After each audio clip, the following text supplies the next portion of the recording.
Oke, assalamualaikum warahmatullahi wabarakatuh. Waalaikumsalam warahmatullahi wabarakatuh. Apa kabar semuanya? Baik. Alhamdulillah. Gimana, masih semangat? Masih semangat? Semangat. Oke.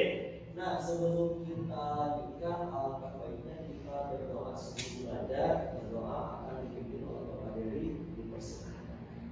Sebelum belajar, baiknya kita berdoa terlebih dahulu, berdoa masing-masing dalam hati mulai.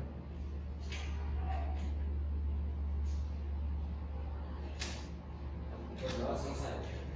Oke, terima kasih untuk Bapak Rahel yang selalu mendoakan kita menuju dalam kita ya, mantap sekali. Oke, untuk selanjutnya tolong untuk tim absen, Bapak absen, kira-kira yang tidak hadir siapa aja? Tulis. Ya, kenapa Agus? Sakit. Sakit. Oke, siapa lagi ada? Yara. Ya kan, namanya. Yara izin. Oke, ada lagi? Ada nggak? Sudah. Oke, berarti Agus dan Jara, Agus sakit, ya kan? Izin. Yang sakit semoga sembuh, yang izin semoga dipermudah segala urusan. Oke, sebelumnya menurut kalian nih, ini mah bebas terserah kalian menjawab apa juga. Menurut kalian surat itu apa sih? Apa? Berita, informasi, oke, apalagi? Undangan, pemberitahuan, apalagi? Surat rujuk, ya, benar-benar surat utang, oke. Nah, ternyata yang disebut surat itu banyak, ya. Tapi pada dasarnya, ya, surat itu terbagi hanya menjadi 3. Yang pertama, surat resmi. Yang kedua, surat pribadi. Yang ketiga, surat niaga. Oke, di antara ini ada yang ditanyakan? Di antara ini? Oke, surat niaga ya. Yang mau ditanyakannya apa? Surat niaga itu apa gitu? Oke, surat niaga itu biasanya perihal ada uang-uang. Ya, misalkan ada apa? Ada uangnya pasti ada surat niaga. Contoh, surat niaga itu pernah nggak kamu misalkan minta di SPP? SPP ya, itu ada nominalnya. Saudara Yohan belum bayar SPP selama 70 bulan misalkan. Ya, selama itu sejumlah 1.330.39 rupiah seperti itu. Itu namanya surat niaga. Kalau misalkan simpelnya surat niaga itu adalah surat yang ada unsur uangnya. Simpelnya kayak gitu. Ya, itu adalah surat niaga. Oke. Kita bisa simpulkan dari surat niaga itu apa? Ada unsur uang. Oke, gitu ya, makanya kita lebih gede. Oke. Surat niaga itu ada unsur uangnya. Terus kita akan masuk punya surat resmi dan surat pribadi atau tidak resmi. Nah, di antara kedua ini, Bapak mau menyampaikan satu buah contoh surat, kira-kira tebak surat pribadi atau surat resmi, ya? Surat cinta untuk sawah. Surat pribadi. Ada lagi? Surat apa? Kira-kira? Tidak resmi. Cuma yang surat resmi. Oke, yang tidak resmi. Iya, jawabannya adalah surat tidak resmi. Soalnya gini, surat resmi itu pasti ada strukturnya. Ntar sama Bapak juga resmi. Tapi kalau misalkan surat pribadi, nah surat pribadi itu biasanya kalian mengecat ayam. Mengecat ayam itu termasuk surat, termasuk message, ya, bukan message. Bukan, ini mau mencetak ya. Beda ya. Message dengan message beda ya. Ini mah tentang surat ya, mengecat ayam, ngirim email, terus lagi ngirim apa lagi ya, ngirim surat ke apa? Ke teman misalkan dari Iba ya, kan dulu belum ada smartphone, smartphone, belum ada telepon, belum ada sinyal nanti lah ya. Tapi kita itu memakainya pakai apa? Pakai surat. Misalkan Yohan dengan Yohan itu ada di Buah Batu ya, contoh Yohan ada di Dubai. Gimana tuh mereka komunikasi?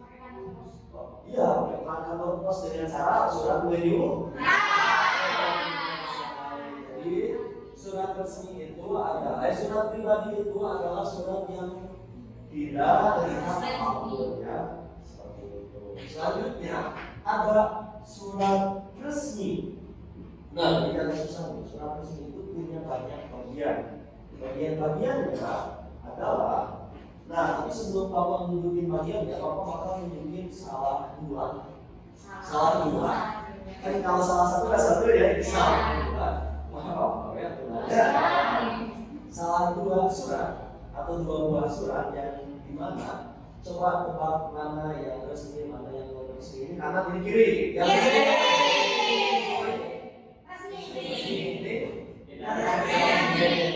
Kenapa ini disebut resmi?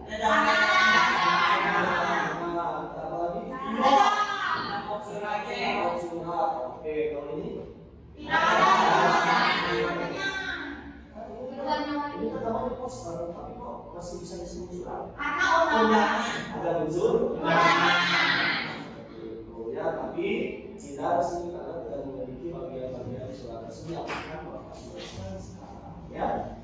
Oke, surat resmi itu sambil kalian boleh disimak dulu, dari itu kita bakal kerja kelompok di kelompoknya masing-masing, kelompok 1, 2, dan 3 membuat surat resmi undangan mengundang Bapak untuk hadir di acara sunatan ya. Misalkan kalau sunatan juga atau acara misalkan makan-makan ya, tapi harus resmi.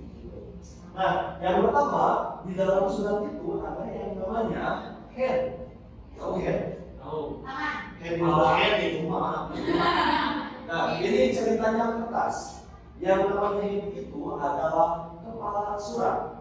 Ya, kepala surat biasanya berisi lambang suatu instansi yang kami misalkan namanya instansi saja. Inilah Superman punya instansi ya. Contoh itu Superman. Instansi Superman. Oke. Apa ya? Contohnya Superman itu punya forum Superman nasional seperti itu ya. Yang pasti ada logo dan ada judul grupnya apa. Nah, biasanya di bawahnya itu ada nomor telepon misalkan 081 761 ya, jangan ditelepon, bukan nomor siapa-siapa. Dan yang pasti ada alamat. Alamatnya di mana? Jalanin aja dulu.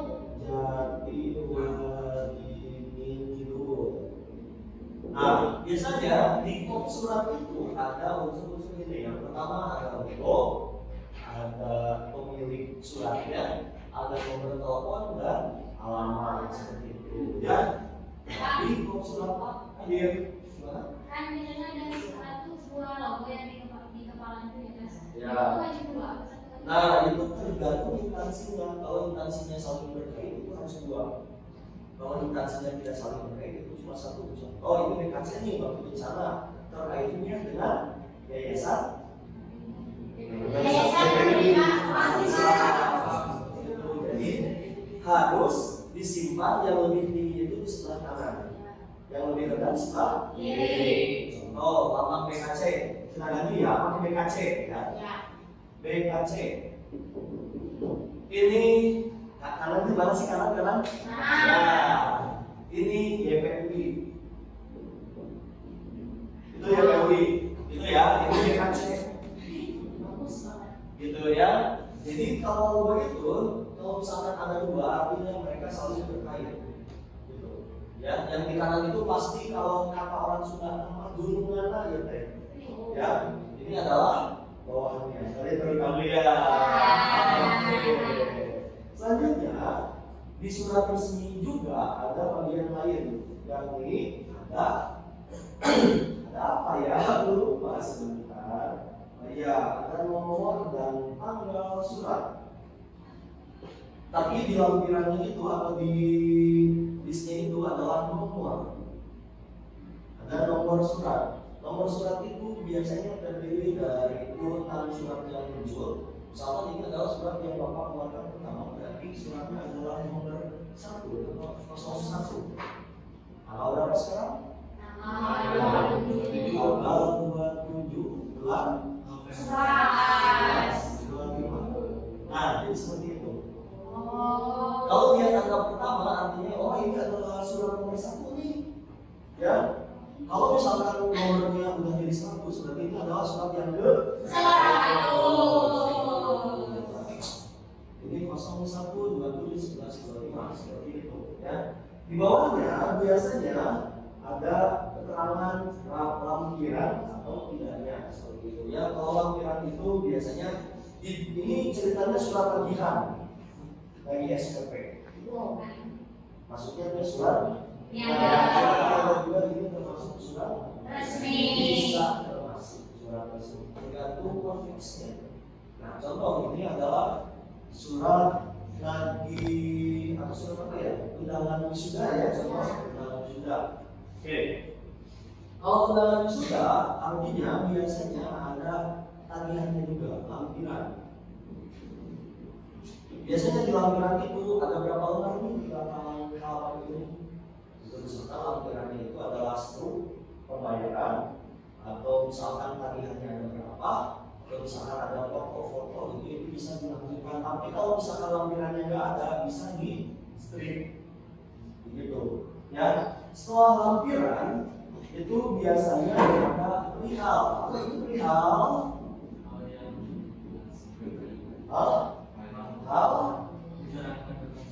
Iya, perihal itu adalah judul suratnya.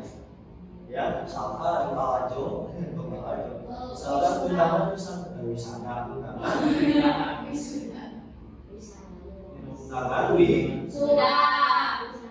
seperti itu. Misalkan undangan wisuda, kan ada undangan wisuda nih. Nah, undangan wisuda itu biasanya ya kayak gitu. Bawahnya juga terus ada alamat tujuan dan orang yang ditunjuknya siapa. Misalkan kepada YTH Indra di Sempat. Oke, misalkan kepada Indra di Sempat, ya. Indra itu siapanya? Orang yang wisudanya, misalkan itu bisa orang tuanya, itu bisa juga seperti itu. Nah, setelah itu alamat itu ya, ini di tempat ini alamatnya. Udah itu isi dari suratnya. Isi dari surat biasanya pasti ada salam. ASS, WR, WB, WB, WD. Terus ada kata-kata yang terhormat itu seperti itu. Nah, kayak gini lah. Ini surat undangan ya kayak gitu ada sisi. Ya, boleh yang Siap. Selanjutnya, setelah ada isi pastinya ada salam.